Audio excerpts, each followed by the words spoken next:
भक्तों, ओम नमः शिवाय। श्री शिवाय नमस्तुभ्यम। जय श्री महाकाल। जी हाँ भक्तों, क्या आपके भी घर में कोई ऐसा व्यक्ति है जिसका विवाह नहीं हो पा रहा? आप लोग बहुत ज़्यादा परेशान हैं उसके विवाह को लेके कि आखिरकार इस व्यक्ति का जो विवाह है वो क्यों नहीं हो पा रहा। आपने बहुत ज़्यादा मेहनत कर लिया, बहुत ज़्यादा प्रयास कर लिया कि उसका जो विवाह है वो हो जाए, लेकिन फिर भी जो विवाह है वो होने का नाम ही नहीं ले रहा। आपके समझ में भी नहीं आता कि आखिर क्यों उस व्यक्ति का जो विवाह है वो नहीं हो पा रहा। तो आपको परेशान होने की बिल्कुल भी आवश्यकता नहीं है, क्योंकि आज जो मैं आपको उपाय बताने वाला हूँ, अगर आपने उसको ध्यान से सुन के और अच्छे तरीके से कर लिया तो अवश्य रूप से सारी इच्छा, सारी मनोकामना पूरी होगी ही होगी। और आपका जो बच्चा है जिसका विवाह नहीं हो पा रहा, अवश्य रूप से उसका जो विवाह है वो होगा ही होगा। क्या करना है, कैसे करना है, पूरा का पूरा मैं बताने वाला हूँ और अच्छे तरीके से आपको समझाने वाला हूँ। देखिए, पूज्य गुरुदेव की जो कथा होती है उस पे क्या होता है, लाखों की भीड़ आती है। ये तो आपको भी पता होगा, ठीक। गुरुदेव की कथा में लाखों की भीड़ आती है और वहाँ ज़्यादातर जो भक्त होते हैं वो क्या करते हैं, पत्र के द्वारा अपनी इच्छा और पत्र के द्वारा अपनी मनोकामना जो होती है वो गुरुदेव तक पहुंचाते हैं। तो अभी गुरुदेव की कथा चल रही थी, आज से 4 से 5 महीना पहले की बात है। गुरुदेव की कथा चल रही थी। अब जब गुरुदेव की कथा चल रही थी तो वहाँ लाखों की क्या आई, भीड़ आई। अब जैसे ही गुरुदेव की कथा में लाखों की भीड़ आई तो वहाँ ज्यादातर जो भक्त थे उन्होंने क्या किया, पत्र के द्वारा अपनी इच्छा और अपनी मनोकामना जो थी ना वो गुरुदेव तक पहुंचाया।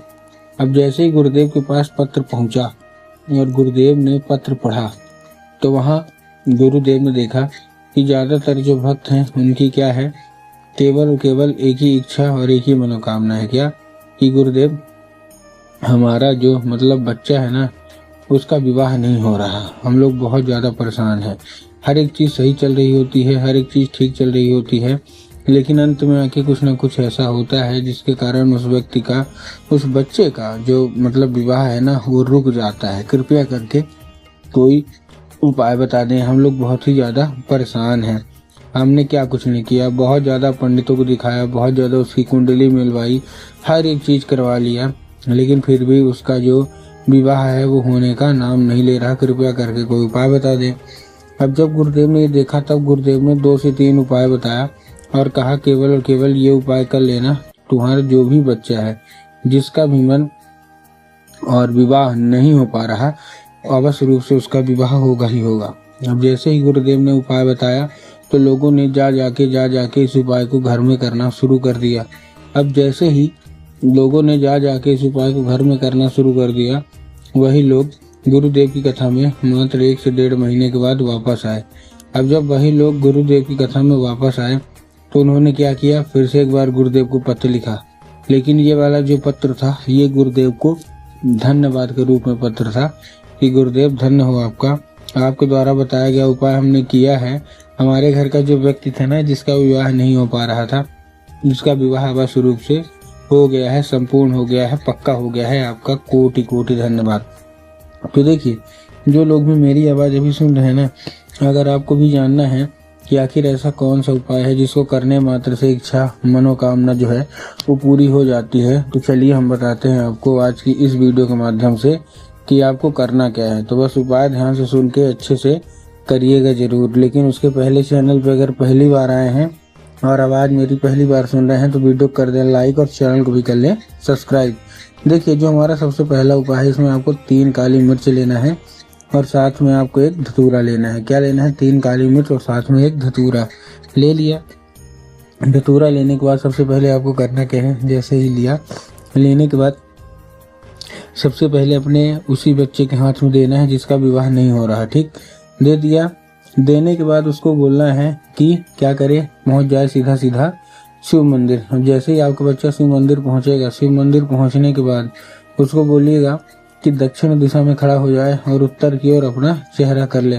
अब देखिए, दक्षिण और उत्तर में ना बहुत सारे लोग कंफ्यूज होते हैं कि दक्षिण क्या है, उत्तर क्या है, हमको थोड़ा साफ साफ बताओ। तब गुरुदेव ने साफ साफ बताया है कि आपको क्या करना है, जिधर साइड शिव मंदिर की जलाधारी होगी ना, आपको अपना चेहरा उधर साइड करके खड़े हो जाना है, ठीक। खड़े हो गए।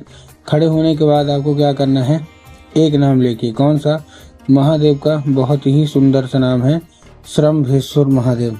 तो आपको करना क्या है, केवल श्रम्भेश्वर महादेव का नाम लेके और उन्हीं का स्मरण करके आपको चुपचाप क्या कर देना है, अर्पित कर देना है बस। पूज्य गुरुदेव कहते हैं कि अगर आपने ऐसा किया तो बस रूप से विवाह का योग बनेगा ही बनेगा। ये था कौन सा हमारा, ये था हमारा पहला उपाय। अब हम चलते हैं अपने दूसरे उपाय की ओर।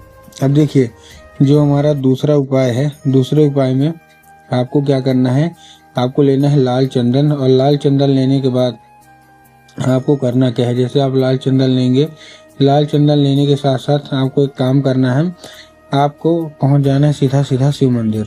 अब माता अशोक सुंदरी की जगह में, माता अशोक सुंदरी की जगह कहाँ होती है, जलाधारी के बिल्कुल बीचों बीच।